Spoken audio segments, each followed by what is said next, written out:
পৃথিবীর এমন একটা দেশ দেখান আমাকে যেই দেশে ক্লাস 4 থেকে ক্লাস 12 পর্যন্ত আইসিটি নামক একটা সাবজেক্ট দিয়ে দেওয়া হয়।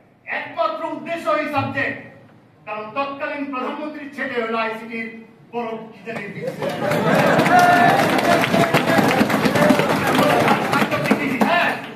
কিন্তু সবাই মিলে বিশ্ববিদ্যালয়ের বড় বড় শিক্ষকরা পর্যন্ত তাকে এমন জায়গায় নিয়ে গেছে তার থেকে বেটার কেউ বিজ্ঞানী নাই।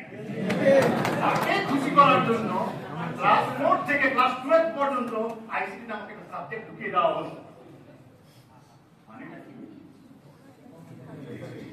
বিজ্ঞানের আগে কখনো প্রযুক্তি হতে পারে? বিজ্ঞান আগে বিজ্ঞান জানতে হবে, then you can become a প্রযুক্তিবিদ। আর বিজ্ঞানের আগে প্রযুক্তি ঢুকিয়ে দেওয়া মানে হলো আপনার আমাদের কোন একটা শপিং মলের সামনে যে মোবাইল ঠিক করে মানুষ, you become a technician, so you have to understand the difference between the technician and a প্রযুক্তিবিদ।